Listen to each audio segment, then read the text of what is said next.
ठीक हो? और शरीर मन ठीक है? मन नहीं ठीक क्यों? क्या शांत? आप सब इससे भगवत प्राप्ति होना है तब भगवत प्राप्ति करना है मेरे को। हाँ छोड़ के आगे हाँ, जीवन का सार तो यही है भाई।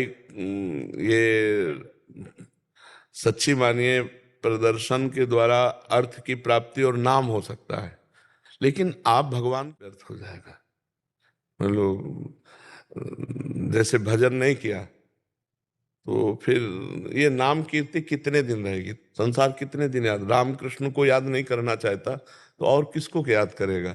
तो बुद्धिमानी तो यही कि लोक यश प्राप्त किया, लोक में अब भगवान की भी प्राप्ति कर लो। हाँ, जीवन का लाभ यही कि जितेंद्रिय होकर और अच्छे महात्मा बनकर भगवान की प्राप्ति कर लो। लोक यश प्राप्त किया, अब परलोक, जब लोक में अपनी धाक जम गई ना, तो अब परलोक में भी जमाओ, तब तो बात जम पाएगी। नहीं तो आपके पास जो कुछ है सब यहीं का है। यहां से जब चलने की तैयारी आएगी तो आपके पास कुछ नहीं रहेगा। मेरी बात समझ लीजिए। ना ये शरीर रहेगा जिसके द्वारा आपको यश प्राप्त हुआ है, और यश से जो आपको धन मिला वो धन भी नहीं रहेगा, दूसरे लोग उपभोग करेंगे। आपके पास अगर नाम नहीं है भगवान का, भजन नहीं है, तपस्या नहीं है, तो फिर वो बात नहीं बनेगी। तो हमें लगता है आपके ऊपर भगवान की कृपा है जो आप सावधान होना चाहते हो, नहीं तो बहुत बुरी तरह फंस जाते हैं। बहुत बुरी तरह। यश कीर्ति के एक ऐसा जाल होता है, अब उसके नीचे उतर नहीं सकता है। एक लेवल होती है ना, अब जैसे आप उस लेवल में यश में चढ़ गए तो अब उतर नहीं सकते हैं। अब उस लेवल में जीने के लिए अर्थ चाहिए, और अर्थ के लिए फिर आदमी क्या करता है? अपनी लेवल बचाने के लिए, पोजीशन बचाने के लिए कुछ भी करना, बस इसी में जीवन व्यतीत हो जाता है।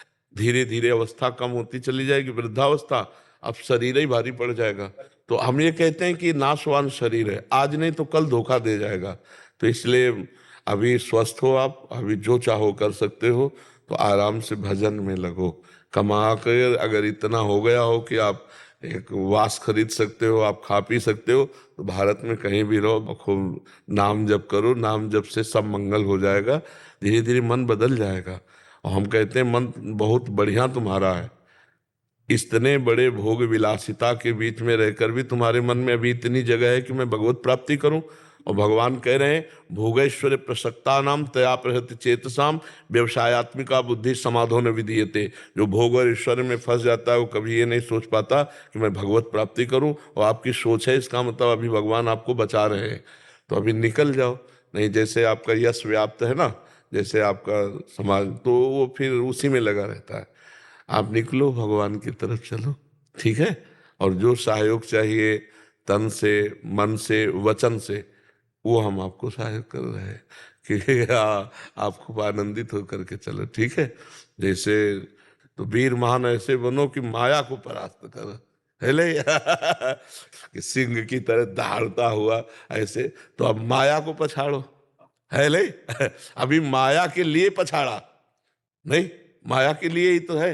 यश कीर्ति रुपया पैसा ये सब माया के लिए पछाड़ा, अब माया को पछाड़ो भगवान के लिए कि अब मुझे भगवान चाहिए, सब छोड़ता हूँ, संसार का सब राग छोड़ता हूँ।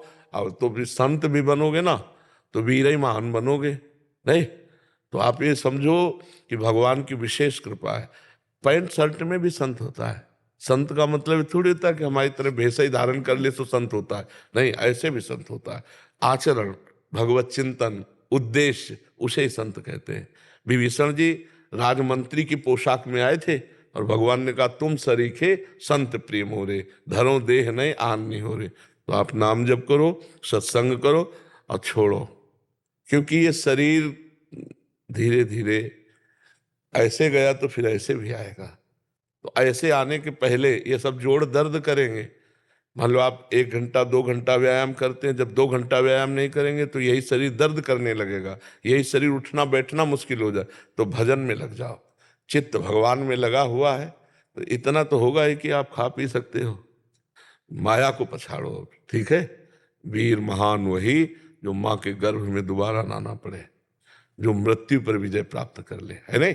वही वीर है जो वीर को जीत ले, वही वीर है जो माया पर विजय प्राप्त हो, वही वीर है जो माँ के गर्भ में ना आना पड़े। काम क्रोध लोभ मोह मद मत्सर इनको पछाड़ो, भगवान का आश्रय लेकर। चाहे जितना कोई वीर हो, ये सबको पछाड़े है, इनको जो पछाड़े सो महावीर नहीं। तो इसलिए आगे बढ़ो, भगवान की विशेष कृपा। ये भी मतलब आपका सत्संग सुनते हैं? हाँ, तो हम तो अपनाए हुए हैं, हमारे तो दोस्त ही सब हो। हाँ, दोस्त ही हो। है?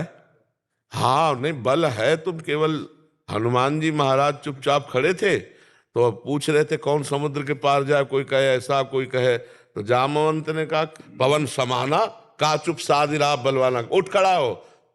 तो हनुमान जी एकदम भूधराकार शरीरा, बोले क्या करूं, समुद्र को पी जाऊं या लंका उखाड़ करके यहां रख दूं। बोले कुछ चले, समुद्र पार करके जाओ, सीता जी खबर लेके आओ। तो वो बल है, हम भगवान के अंश हैं, हम भगवान के बच्चे हैं, हम जो चाहें वो सब कर सकते हैं। बिल्कुल आप निश्चिंत रहो, नाम जप करो। नाम में एक अपार सामर्थ्य है, वो आपको दिशा देगी। क्या नाम जप करें मतलब, क्या जप? जो प्रिय लगे, हमें कहते हैं हम तो, हमारा प्राण प्रिय तो राधा राधा नाम है। आपको राम कृष्ण हरि शिव जो प्रिय लगे वो नाम जप करो। आपको कौन सा प्रिय नाम लगेगा?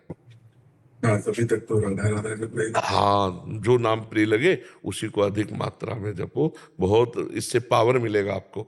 अब देखो, शारीरिक बल अलग चीज है, आध्यात्मिक पावर अलग चीज है।